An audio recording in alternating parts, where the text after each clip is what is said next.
आणि याच मोठ्या बातमीला घेऊन आपण बोलणार आहोत. आमचे प्रतिनिधी प्रणाली कापसे देखील आपल्याबरोबर आहेत. प्रणाली, अखेर दोन्ही भाऊ एकत्र येत आहेत, युतीची घोषणा होते. अगदी खरं. ज्या दिवसाची खरं तर गेल्या आठवडाभर आपण सगळेजण वेळ घोषित होण्याची आणि दिवस घोषित होण्याची आपण वाट बघत होतो. कारण सातत्यानं जागा वाटपाच्या चर्चा जरी सुरू असल्या तरीही जोपर्यंत जागा वाटप नाही तोपर्यंत युतीची घोषणा नाही, ही भूमिका मनसेची होती. आणि त्यामुळं नेमकं जागा वाटपामध्ये जर काही गडबड झाली तर त्याचा परिणाम युतीवर होईल का, अशी सुद्धा चर्चा कुठेतरी काही लोकांच्या डोक्यामध्ये डोकावत होती. काही लोक तशी चर्चा करत होते. परंतु म्हणूनच आत्ताच थोड्या वेळापूर्वी खासदार संजय राऊत यांनी ट्विट केलेलं आहे की उद्या 12 वाजता आणि जी चर्चा आहे ती वरळी NSCI डोममध्ये कदाचित हा कार्यक्रम होऊ शकतो. हा कार्यक्रम मोठा करावा अशी शिवसेना उद्धव बाळासाहेब ठाकरे पक्षाची इच्छा आहे. आता एवढ्या कमी कालावधीमध्ये हा कार्यक्रम होतो का, भव्य होतो का, हे बघावं लागणार आहे. परंतु युतीचे दोन भाऊ राजकीयदृष्ट्या सुद्धा एकत्रित येत आहेत. मुंबईसारख्या महानगरामध्ये एकत्रित येत आहे. मुंबईमध्ये या दोन्ही पक्षांच्या अस्तित्वाची लढाई आहे आणि त्यामुळं आत्ता नेमकं हे दोन पक्ष जेव्हा एकत्रित येत आहेत तेव्हा ती तारखेची घोषणा कधी होते हे याची उत्सुकता सगळ्यांना होती, जी आता झालेली आहे. राजकीय दृष्ट्या हे दोन्ही पक्ष एकत्रित येत आहेत. दोन्ही पक्षांचं जागा वाटप या अर्थी, कारण जर घोषणा झालेली असेल की उद्या 12 वाजता हा कार्यक्रम होतोय तर या अर्थी जागा वाटप सुद्धा यांचं अंतिम टप्प्यामध्ये आलेलं आहे.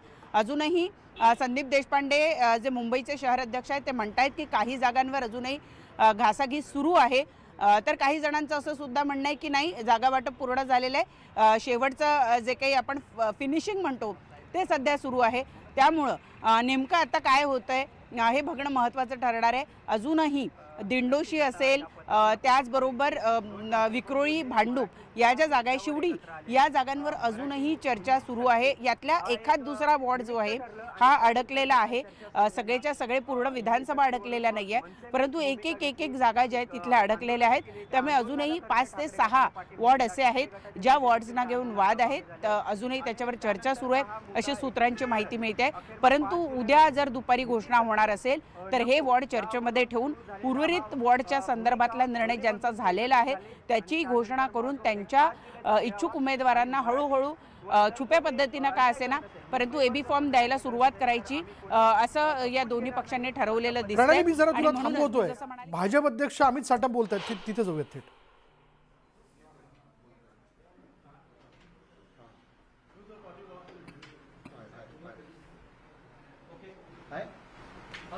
सर, उद्या दुपारी 12 वाजता आता ठाकरे बंधूंच्या युतीची घोषणा होईल असं सूचक वक्तव्य ट्विट आहे ते राऊतांनी केले. मात्र मनसेकडून सकाळी एक बातमी होती की जोपर्यंत जागा वाटप होत नाही तोपर्यंत युतीची घोषणा. हे बघा, कुणालाही युती करण्याचा पूर्ण अधिकार आहे.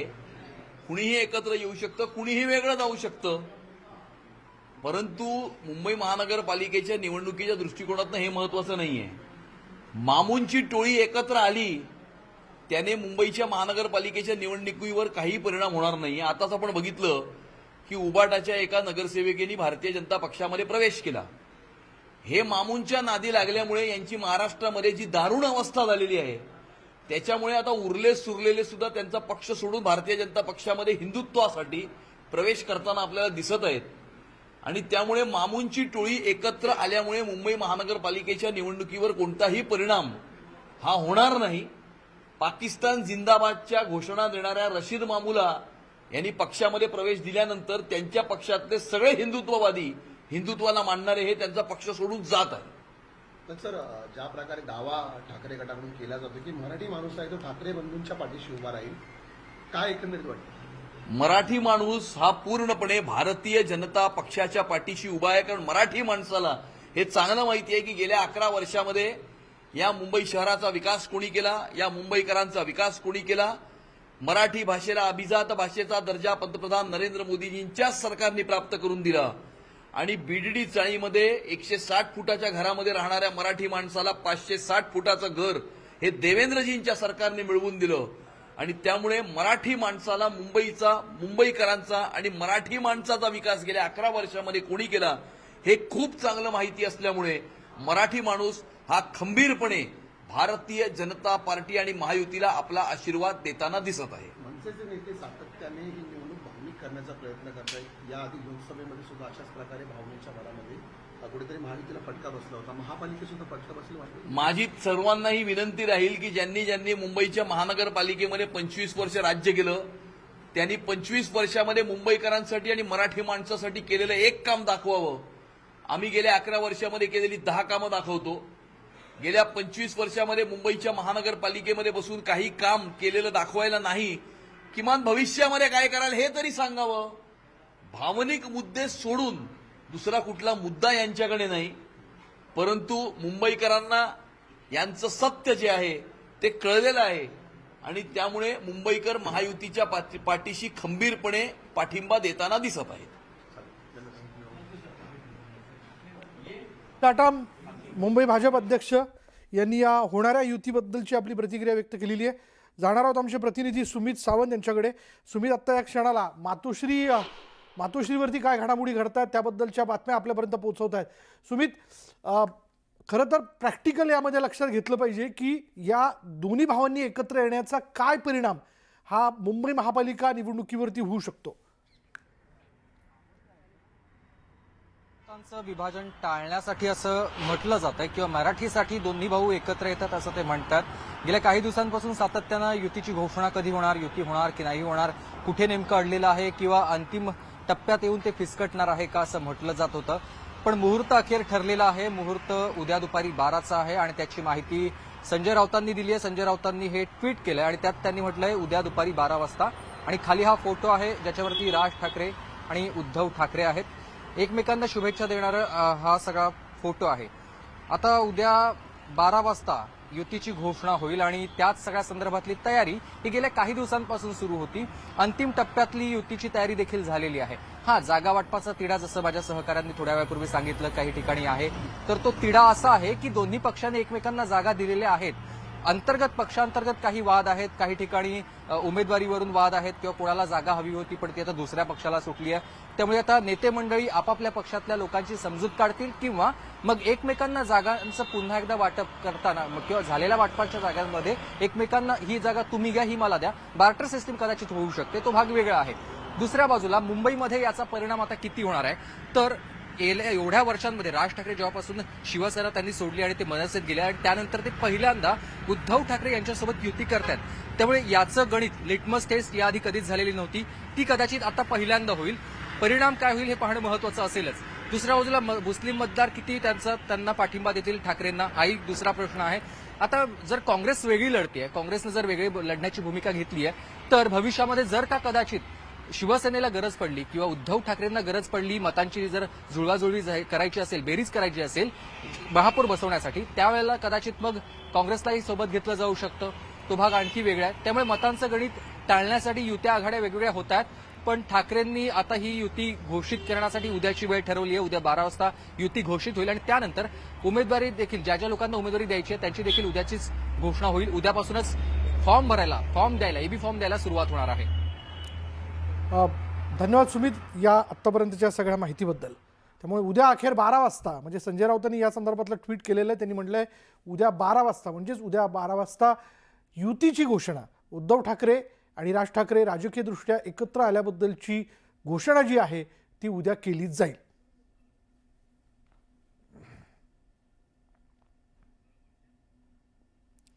त्यामुळे शिवसेना उभाटा मनसेचा अखेर ठरलेला आहे. दोन्ही बाजूच्या कार्यकर्त्यांची इच्छा होती.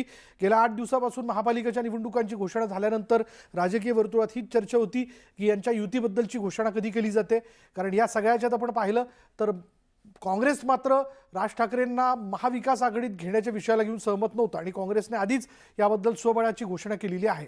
पण आता उद्या 12 वाजता उद्धव ठाकरे आणि राज ठाकरे एकत्र येण्याच्या संदर्भातली घोषणा जी ती केली जाईल. एका पत्रकार परिषदेच्या माध्यमातून ही घोषणा होऊ शकते. दोन्ही नेते जे ते व्यासपीठावरती एकत्र येतील. यापूर्वी आपण मराठीच्या मुद्द्याला घेऊन त्यांना NSCI डोममध्ये म्हणजे वरळीतल्या NSCI डोममध्ये एकत्र आल्याचं आपण पाहिलेलं होतं. दोन्ही नेत्यांनी जोरदार भाषण त्यावेळी केलेलं होतं. त्यामुळे परत एकदा या निवडणुकीच्या निमित्ताने एकत्र येत जागा वाटपाचा फॉर्म्युला निश्चित करत आता उद्या त्याबद्दलची घोषणा जी ती केली जाईल. शिवतीर्थ आणि मातोश्री दोन्हीकडे जागा वाटप होत असताना नेमका कुठल्या जागा कशा पद्धतीने कोणाकोणाकडे असल्या पाहिजे पाहिजे या संदर्भातली चर्चा केली जाते. दावेदारी आहे ठिकठिकाणी दोन्हीकडच्या लोकांची, तो देखील तिढा सोडवणं महत्त्वाचं असेल. पण या युतीची घोषणा या अर्थाने लवकर ते केली जाते कारण आजपासनं महापालिका निवडणुकांच्या उमेदवारीच्या संदर्भातले अर्ज जे आहेत त्याचं वाटप केलं जातं उमेदवारी अर्जाचं, आणि ते अर्ज देखील भरून दिले जात आहेत. त्याच्यामुळे आजपासनं या सगळ्या प्रक्रियेला सुरुवात झाल्या कारणानं लवकरात लवकर या दोन्ही भावांनी युतीची घोषणा करणं आवश्यक होतं, कारण आता वेळ कमी उरलेला आहे. 15 तारखेला मतदान होईल महापालिकांचं, राज्यातल्या 29 महापालिकांचं, आणि 16 तारखेला त्याचा निकाल जो आहे तो जाहीर केला जाईल. त्याच्यामुळे वेळ थोडा उरलेला असल्या कारणाने ही घोषणा आज किंवा उद्यामध्ये होणं गरजेचं होतं आणि त्याबद्दलची चर्चा कालपासून सुरू झालेली होती. आणि त्यानुसार आपण जर पाहिलं तर आज नाही पण उद्या 12 वाजता याबद्दलची घोषणा जी युतीची ती केली जाईल, कारण संजय राऊतांनी तसं ट्विट केलेलं आहे. त्यांनी राज ठाकरे आणि उद्धव ठाकरे दोघांचा एकत्रित फोटो टाकला आणि वरती उद्या 12 वाजता एवढंच त्यांनी लिहिलं आहे. उद्या 12 वाजता म्हणजेच या युतीची घोषणा, दोन्ही भाऊ राजकीयदृष्ट्या एकत्र आल्याची घोषणा जी ती केली जाईल आणि महापालिका निवडणुकांमध्ये येणाऱ्या महापालिका निवडणुका 29 महापालिका निवडणुकांमध्ये ते एकत्रितपणे लढतील. त्यांच्या एकत्र येण्याचा नेमका आता या महापालिकाच्या निवडणुकांच्या राजकारणावर, निकालावरती काय परिणाम होतो हे खरं तर आपल्याला 16 तारखेलाच कळू शकेल. पण आता दोन्ही बाजूने, दोन्हीकडच्या नेत्यांमधनं या एकत्रीकरणानंतर ज्या ज्या काही सभा होतील त्यामध्ये जोरदार प्रचार जो आहे तो केला जाईल. अर्थातच मराठी माणसा जागा हो अशी साद यापूर्वीच मनसेच्या नेत्यांनी राज्यभरात ठिकठिकाणी पोस्टर लावत घातलेली आहे. त्याच्यामुळे या दोघांचं एकत्रित येणं मराठी माणसाला कितपत अपील होतोय, मराठी माणूस त्यांच्या बाजूने उभा राहतोय का, किंवा एकूणच मुंबईकर जनता, कारण मुंबई महापालिकेवरती सगळ्यांचंच लक्ष आहे आणि ही अस्तित्वाची लढाई आहे. मुंबई महापालिकेची निवडणूक म्हणजे अस्तित्वाची लढाई आहे दोन्ही पक्षांकरता. त्याच्यामुळे पुन्हा एकदा या महापालिकेवरती महायुती म्हणजे अर्थात शिवसेना आणि भाजप हे झेंडा फडकवते की हे दोन्ही भाऊ एकत्र आल्यानंतर सगळं समीकरण बदलून या ठिकाणी इतर पक्षांनाही सोबत घेऊन तिथं मुंबई महापालिकेवरती मराठी महापौर हा बसवला जातोय का हे बघणं महत्त्वाचं ठरेल. पण तुर्तास आत्ता तरी ही एक मोठी राजकीय घडामोड म्हणता येईल, एका वेगळ्या बदलाची सुरुवात म्हणता येईल. कारण गेल्या काही निवडणुकांमध्ये वारंवार या दोघा भावांनी एकत्र यावं, एकत्रितपणे निवडणूक लढवावी अशी भावना जी ती व्यक्त केली जात होती.